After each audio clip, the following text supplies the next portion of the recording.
part of our ongoing education series on the primary and secondary structured settlement market, I've got a special guest today. My guest is Trish Laborde, who is the Senior Vice President and Division Counsel of Stone Street Capital and the President-elect of the National Association of Settlement Purchasers. Hello, Trish. How are you doing today? Great. Excellent. Well, I understand that you're doing a interesting presentation at the upcoming annual meeting of the National Association of Settlement Purchasers on life contingent structured settlement payments and the difficulties and problems with pricing out those types of cash flows when people are trying to sell them. Could you elaborate a little bit for our listeners? Sure. Well, to understand our issues with life contingent transactions, you have to understand that every structured settlement purchasing company borrows money in order to fund our structured settlement transactions. We go to a bank or some other institutional investor or some other source of financing to come up with the funds. And generally, what happens, that floor, that cost of funds, is the floor for the rates at which we assess our transactions. For example, if we borrow money at 6%, we obviously can't purchase a structured settlement payments for lower than 6%. Because we would lose money on every transaction. In life contingent transactions, since we will not get the payments upon the death of the annuitant, they are riskier for both us and our investor, and we have to do something to kind of hedge against that risk. Does that risk mean that you go out and buy a life insurance policy? Well, there's two ways to do it. You either go out and you buy a life insurance policy, and you can, if you ever looked at a structured settlement transaction, those are pretty clear. On the disclosure statement, there'll actually be a deduction in the expense section for a life insurance policy. For reasons not related to our industry, it's getting tougher to find insurance companies willing to sell life insurance under these circumstances. So the other option is to not hedge against the risk of death, and to just, ascribe some kind of value to the additional risk that you undertake by buying life contingent transactions. And the way you ascribe a risk is the rates go up. So what you'll see in those transactions is that the rate for a 20-year-old healthy individual selling structured settlement payments is going to be lower than the rate assessed to a 60-year-old smoker who's had a heart attack in the past. Because that rate that we are borrowing money, that we're trying to kind of capture that risk, is assessed in the rate assessed to the individual annuitant. Trish, how do factoring companies assess the mortality risk? Do they go out and hire their own medical underwriters or hire actuaries? What type of process do they go through, just in general terms? Yeah, we actually work with actuaries who determine who look at the pool that we've of transactions that we've kind of pulled together. They look at an individual and they do underwrite them. They look at their medical history, their criminal history, which actually plays into your risk. They look at what kind of prescription drugs you're on, your age, various factors to come up with basically a life expectancy. But even if with the life expectancy for the individual is 40 years, we always recognize that there is some level of additional risk that anyone could pass away before the end of the period. So even the healthy 20-year-old is going to get a higher rate than someone who's selling, a guaranteed payment stream. Right. So the preference is for the guaranteed payments. Have factoring companies or settlement funding companies, have they always purchased life contingent payments, or is that some more of a recent phenomenon? We always have, but it's expanding quite a bit. And I think it's largely consumer demand. It's really a good estate planning tool. If you are an individual, we see this quite a bit, individuals who have life contingent payments, and that's a potential for a payment stream. And they have a family to support and a mortgage to pay, and they're concerned about estate planning. What happens to me if I die and my family does not have these payments to live on? So we do get some sellers who just come to us strictly to turn that potential cash into a guaranteed lump of cash that they can use to pay off their mortgage or something else. And we're seeing the consumer demand greater now that people understand our product a little bit more. Great, great. Well, that's an excellent answer. Do you have any further thoughts, just in terms of wrapping this up, any further thoughts that you think might be helpful for our viewers and listeners regarding life contingent structured settlement payments? We don't want to give away your full speech for the NAS meeting, but you know, do you have any further thoughts that you think might be useful, at least to give people a taste of what's to come? Yeah, well, you know, what we're going to be talking about quite a bit in the in our talk in October is a lot of, you know, going into the details about the rate. You know, the rate that we do that is assessed the annuitant presumes that the person lives the entire time period. If we have an unhedged transaction, if the seller dies before we receive a single payment, the company is out the entire lump, the entire amount of money paid to the annuitant. So there is a substantial risk. You know, there is a substantial risk that we do incur. And but we do disclose to everyone, you know, the worst, you know, the worst case scenario from our perspective. But the seller certainly would rather pay the higher rate and live the entire time period. So, yeah, and we'll talk. We're going to talk quite a bit about, you know, explaining rates in court. Always one of the issues for us in our industry is making sure judges understand the unique characteristics of this product. Mm-hmm. Well, it's been very informative, and appreciate your taking some time to be with us here on the show. And for those who have an interest in attending the National Association of Settlement Purchasers meeting, I understand that this year it's open as long as you pay the fee. Yes, that's right. It's an open conference. There's information about it on our website. That's on www.nasp-usa.com. Our agenda's on there, and open to anyone who has an interest in our industry. Great, great. Well, I very much appreciate your time, and as do our viewers and listeners. Thanks so much for being on the show, Trish.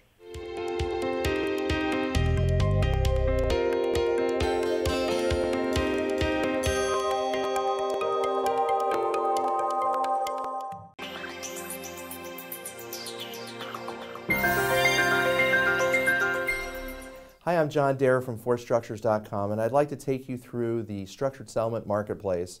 Specifically, I'd like to share with you which companies are actually writing structured settlements. So let's start from the top. We have American General Life Insurance Company. American General Life Insurance Company is a subsidiary of AIG. In New York, the underwriting company for AIG is United States Life Insurance Company in the city of New York. Both of these companies have been around for a long time. You know, 100 plus years, or close to 100 years in the case of one of them. And, you know, American General writes in all states but New York, and U.S. Life, United States Life, or U.S. Life writes only in the state of New York. Then we move on to Pacific Life Insurance Company in all states but New York, and Pacific Life Insurance and Annuity Company in New York State. Now, we also have New York Life Insurance Company. New York Life Insurance Company has been around since right around the time of the American Civil War. They're based in New York City. They're one of the only companies in the business that has an A++ rating from AM Best, and they are, you know, one of the largest insurance companies in the United States, certainly in the top 5 or 6 companies. Move on from there to Metropolitan Life Insurance Company. Metropolitan Life Insurance Company is the largest life insurance company in the United States, also been around since the 1800s. If you check our Structured Settlement Annuity Museum on Pinterest, you will see some artifacts from MetLife, and going back to the 1800s. And our Structured Settlement Annuity Museum, by the way, is designed to show people that, you know, you're dealing with structured settlements, you're dealing with long-term obligations, and so it's certainly helpful to know that your insurance company has been around for a while and has been through all sorts of economic crises, both booms and busts, and has made it through and continued to pay their annuity holders or annuitants money going forward. Historically, and you know, in all likelihood will do so going forward, so you can get involved with them with confidence. The next company is Prudential Insurance Company of America. Prudential Insurance Company of America has been around since the 1800s. Again, if you go to our Structured Settlement Annuity Museum, you'll see some ads that I've placed there I've been able to research and find from Prudential ads from the 1800s. I mean, it's amazing. They have the same, you get a piece of the rock that they did, you know, that they have today. They had that back in the 1800s. So take a look at that. That's pretty amazing. You have Mutual of Omaha. Mutual of Omaha is based in Omaha, Nebraska. They're a fantastic company, and they are back in the marketplace after a short hiatus. Then we have the Berkshire Hathaway companies. There are several Berkshire Hathaway companies. There's Berkshire Hathaway Life Insurance Company of Nebraska, which is rated A++ by AM Best. You have First Berkshire Life, which is the New York company, or the New York underwriting company. They only write business in New York.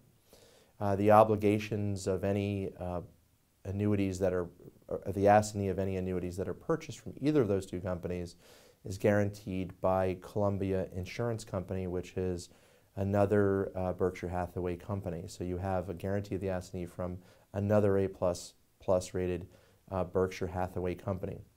Berkshire Hathaway Group also underwrites periodic payment reinsurance, and the underwriting company for the reinsurance is a company called National Indemnity. National Indemnity also has an A++ rating, the highest rating from AM Best, and my understanding is their amount of capital and surplus is close to $100 billion, which is pretty outstanding in comparison to even their toughest competitors. The company is a great company, very creative, good underwriting company, and we're happy to have them as one of the group of companies in our stable of companies that both I and other members of the settlement industry can offer as part of solutions, creative solutions to their clients. In addition to them, we have Liberty Life Assurance Company of Boston. Liberty Life Assurance Company of Boston is a subsidiary of Liberty Mutual Insurance Company, the nation's largest workers' compensation insurance company. Certainly workers' compensation insurance is something that every employer must buy, and the laws, workers' compensation laws, have been on the books for a very long time, and it's unlikely that they will be off the books. So the longevity of Liberty Mutual, which guarantees Liberty Life Assurance Company, is extremely likely. Liberty Life Assurance Company is exceptionally competitive.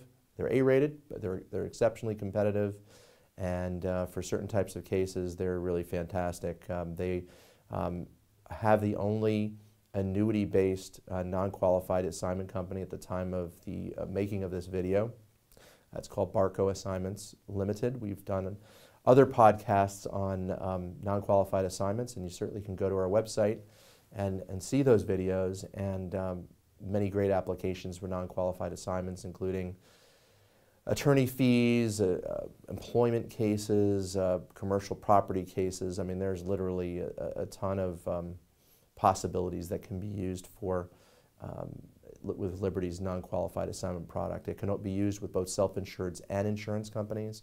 The reinsurance contract that Berkshire Hathaway offers is a great solution, but can only be used where you're dealing with an insured loss, where there is a defendant who is insured. It cannot be used with self-insureds. So that takes you through the primary companies. There's other companies that are involved in structured settlements as well. USAA Life also underwrites structured settlements, and they're certainly a fantastic quality company. And there will be some other entrants to the marketplace that you're going to hear about in perhaps the second quarter of 2000. There's going to be a new insurance company specifically dedicated to structured settlements, but as details come out, we certainly will share those with you, and we're excited about that as well. So that gives you a broad background. Whatever is out there, we'll be able to offer you or to be able to work with you on. So if you need a structured settlement quote, or structured settlement annuity quote, or even a Treasury-funded structured settlement quote, feel free to give us a call. Our toll-free number is 888-325-8640. You can also check out our website, www.4structures.com. We also have an alternative website called helpwithstructuredsettlements.com, which we encourage you to have a look at. And please give us a call to discuss your particular situation.